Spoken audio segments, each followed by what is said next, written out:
All right, let's bring Chris Johnston today. Chris, good morning. As you can probably imagine, things not going over well in Edmonton this morning after another loss. This one to the New Jersey Devils. They've lost 10 of their last 15 games, and they just can't seem to get out of this right now. CJ, what do you think's going on here? Oh, they're certainly not getting enough scoring from the non-obvious suspects, we'll call them. I think that's clearly an issue, and it's a tough one to figure. I mean, I really thought that Edmonton would have pulled sort of out of this by now. In the initial stages, I remember when we did our hits, say 2-3 weeks ago, I wasn't quite as concerned. But now, you get into March, you get on this side of the trade deadline. And frankly, they're down to 17 games left in the regular season. It's not a lot of time to try to find that best version of yourselves ahead of the playoffs. I mean, there's a window to do it, but I think that there's a few more warning lights, I guess, on the dashboard here than I initially thought there might be. Yeah, as we move farther and farther, this seems to be, taking on the identity of what they are, and maybe seeing what they constructed midway through the season was a bit of a mirage. But I'm thinking too, if you're not getting that scoring, and we've talked about Knobloch going back to this nuclear option, to which he went to extremely quick last night. Like it's kind of, if you're trying to get other people to produce offensively, leaning and relying on that combination isn't going to get you there any quicker. And we've seen what it's done to other coaches in the past who are no longer here. Right. Well, I think there's a trickle down effect from it too, right? I mean, the confidence of the other guys that are at least counted on for some secondary scoring probably isn't too high. And you might lose them a little bit, in the process of playing so much of 97 and 29 together. Now, far be it for me to coach the team. I think that, there's a lot of games that have been won probably where you put McDavid and Draisaitl together and they scored you the big goal you needed or got a couple of goals to get you over the hump. So, I can understand how you arrived there, but you certainly, I don't think, want that as the, sort of the plan.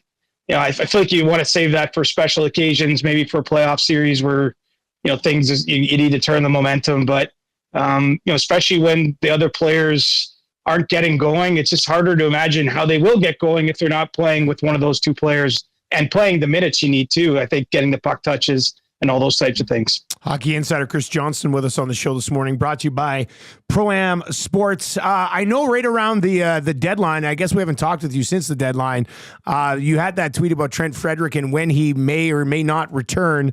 Any update on that timeline? Because I think the city would really like to see this guy right now. So I heard it was going to be at least 4 weeks when he went out. I think he got injured around February 25th, just doing rough math in my mind. I mean, that would suggest if it's at least 4 weeks that you're looking at another week from now. Yeah. I don't know if there's some room to play with in there, if it's, if you can play with some discomfort, if the Oilers would even want that. I mean, it's unusual when you trade for an injured player. It just so happened Boston dealt two of them at the deadline because Brad Marchand has yet to play for the Florida Panthers, and he's injured there, and as is Trent, in Edmonton. But, especially when it's a pending UFA guy, there's not, I talk about time being of the essence for the team to gel and find itself.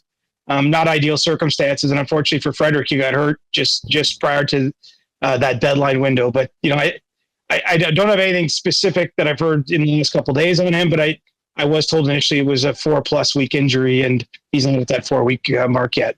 When we look at this forward group right now, and I know Frederic's not having a great season offensively, but he scored goals over the last couple of years. Do you think he's a guy that they could inject some life into the top six here right now, or does he come in and center a third line or play in a third line wing spot? I would think he's a third liner, especially getting back up into action after that layoff. Now, to me, that doesn't mean within games or in moments you could, put him up on a second line for a spell. But, if you look over the bulk of his career, he's more of a bottom six type of player. But, look, you need some goals from the bottom six. And I think the way he plays is, it's going to be a positive energy game. I think it's very playoff conducive, can get under opponent's skin, does not shy away from contact. And you're right. When he's at his best last season, he put the puck in the net a fair bit for someone who plays the role that he does. And, look, it wasn't a year in Boston where very many players had career years. Yeah. That's part of the reason he was one of 5 guys traded at the deadline from a team, most of us probably entering the year would have had written down as a playoff type of team. So, you just hope that he can find something in new surroundings. And look, he is playing for that contract too as a pending UFA. There's a lot of reasons for him to find that best game as quick as he can once he does get playing for the Oilers. New Jersey last night, obviously no Jack Hughes, no Dougie Hamilton. But Jesper Bratt has just kind of stepped up and been like, we're going to try to keep this thing in the mix here right now. He was the best player on the ice last night. They've got like an underrated star in that guy, don't they?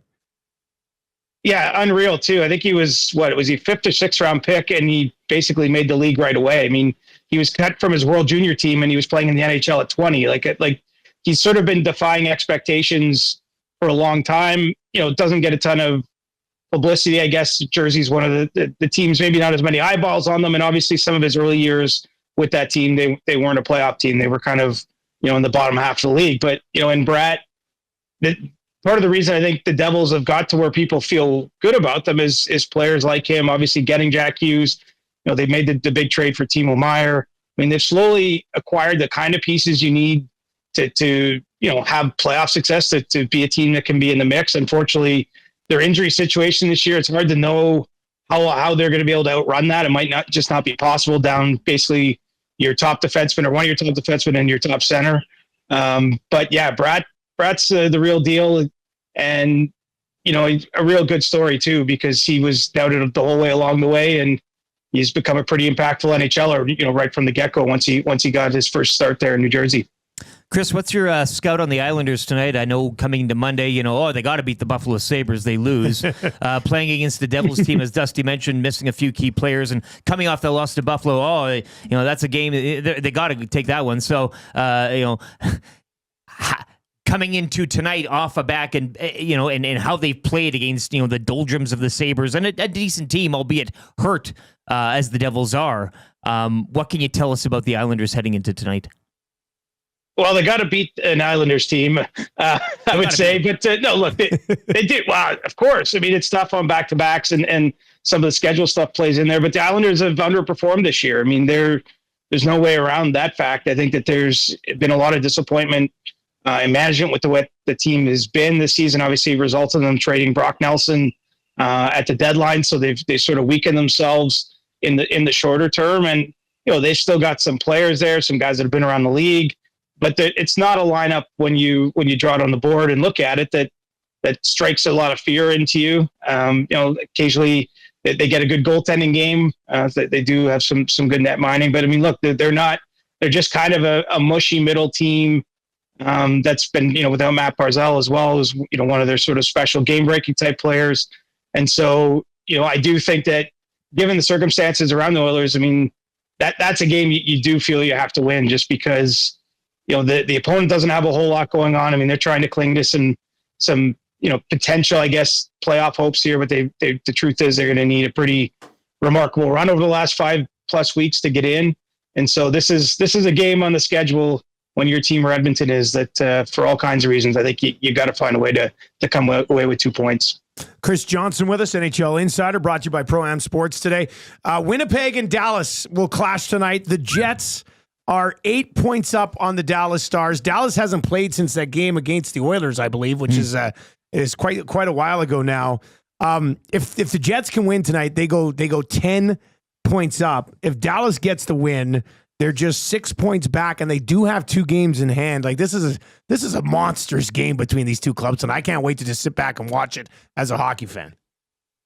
Yeah, and if you're any of those teams, you're trying to win the division so bad because you want to avoid the other two heavyweights in the first round at least, right? So yeah. I mean, there's a lot riding on the Jets trying to secure that division. They've been at the top for a long time, but avoiding Dallas and/or Colorado in the first round, I think, is beneficial. Doesn't guarantee you're going to go on a long run, but it certainly helps.